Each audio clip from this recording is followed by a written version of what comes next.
श्री महाभारत खिलभाग हरिवंश पुराण भविष्य पर्व 8वां अध्याय सतयुग आदि के परिमाण का वर्णन। वैश्यापंजी कहते हैं, हे जन्मेजय, विद्वान पुरुष सतयुग की आयु का प्रमाण 4000 दिव्य वर्ष बताते हैं। उससे दूने 100 अर्थात 800 वर्षों की उसकी संध्या होती है। उस युग में धर्म अपने चारों चरणों से संपन्न होता है तथा अधर्म का सारा शरीर एक ही पैर पर स्थित होता है। उस समय अपने धर्म में तत्पर रहने वाले साधु पुरुष प्रायः यज्ञों द्वारा भगवान का भजन किया करते हैं। ब्राह्मण स्वधर्म पालन में तत्पर रहते हैं। राजा लोग रजोचित वृत्ति में स्थित होते हैं। वैश्य कृषि कर्म में लगे रहते हैं और शूद्र तीनों वर्णों की सेवा करते हैं। उस युग में सत्य, तप और धर्म की सदा ही वृद्धि होती है। साधु पुरुष जिसका आचरण करते हैं उसी का दूसरों को उपदेश देते हैं। हे भरत, सतयुग में सभी धर्म बुद्धि प्राणियों का वह नीच योनि या नीच कुल में क्यों ना उत्पन्न हुए हों, ऐसा ही वर्ताव होता है। यहाँ 3 दिव्य 1000 वर्षों का त्रेता युग बताया जाता है। उसकी संध्या उससे दुगने 100 अर्थात 600 वर्ष की बताई गई है। उस युग में धर्म 3 पैरों पर और अधर्म 2 पैरों से स्थित होता है। सतयुग में सत्य और सत्य गुण सब अविकाल रूप से विद्यमान रहते हैं, परंतु त्रेता में लोलुपता कर्म फल की स्पृहा से युक्त होने के कारण सभी वर्ण विकार को प्राप्त होते हैं और चारों वर्णों में विकृति आने से सब लोग दुर्बल हो जाते हैं। ये त्रेता युग की स्थिति बताई गई है, जिसका निर्माण साक्षात भगवान ने ही किया है। अब द्वापर में जो चेष्टा है उसको भी तुम्हें सुन लेना चाहिए। हे कुरुश्रेष्ठ, द्वापर युग 2000 दिव्य वर्षों का होता है और उसकी संध्या 400 वर्षों की बताई गई है। हे कुरुपुंगो, उस युग में भी अर्थपरायण ज्ञानी रजोगुण से आच्छादन सठ दुष्टता करने वाले और क्षुद्र ब्राह्मण आदि पैदा होते हैं।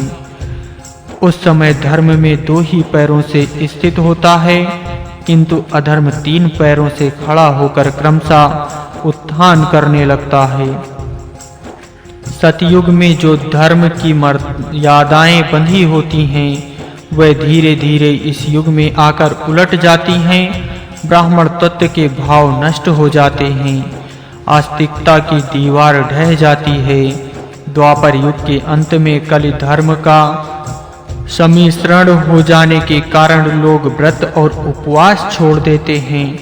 क्रूर कलयुग अपनी 200 वर्षों की संध्या के साथ 1000 दिव्य वर्षों का बताया गया है। उस युग में अधर्म अपने चारों पैरों से संपन्न होता है, किंतु धर्म का शरीर एक ही पैरों से टिका रहता है। उस युग के मनुष्य प्रायः काम परायण और तमोगुण से आच्छादन होते हैं। कलिकाल में प्रायः मनुष्य उपवास करने वाला साधु, सत्यवादी, आस्तिक और ब्रह्म ज्ञान का उपदेश करने वाला नहीं होता है। कलियुग में ब्राह्मण अहंकार के वशीभूत तथा स्नेह बंधन से शून्य हो शूद्रों के समान आचार्य वाले हो जाएंगे और शूद्र सदाचार का पालन करेंगे। लोग आश्रमों को कलंकित करेंगे। वर्ण संकर उत्पन्न होकर अगम्मा स्त्रियों के साथ रमण करेंगे। कलयुग में प्रायः लोगों का ऐसा ही वर्ताव होता है। इस प्रकार 12000 दिव्य वर्षों का एक चतुर्युग कहलाता है।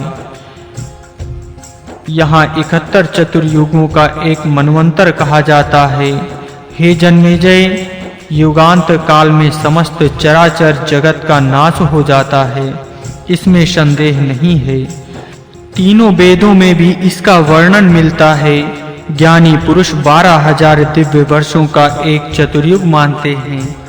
इस चतुर्युग की जब 1 सहस्त्र आवृत्ति हो जाती है तब उसे ब्रह्मा का एक दिन कहते हैं।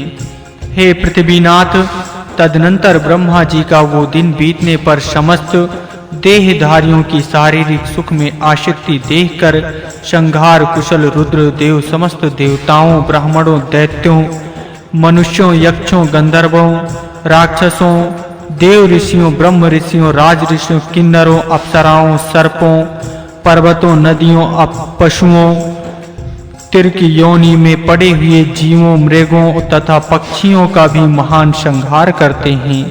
महाभूतों के पति व भूत सृष्टा भगवान सारे भूतों एवं जगत का संहार करने के लिए ही उनकी सृष्टि करते हैं। अपने दिन के अंत में रुद्र स्वरूप भगवान ब्रह्मा सूर्य होकर समस्त लोकों के नेत्र छीन लेते हैं, वायु होकर समस्त प्राणियों के प्राण हर लेते हैं, अग्नि होकर समस्त लोकों को दग्ध कर देते हैं और मेघ बनकर पुनः बड़ी भारी वर्षा करते हैं, जिससे सब कुछ एकावर्ण में निमग्न हो जाता है। इस प्रकार श्री महाभारत के खिल भाग हरिवंश के अंतर्गत भविष्य पर्व में पुष्कर प्रादुर्भाव के प्रसंग में युग आदि के प्रमाण का वर्णन विषयक 8वां अध्याय पूरा हुआ।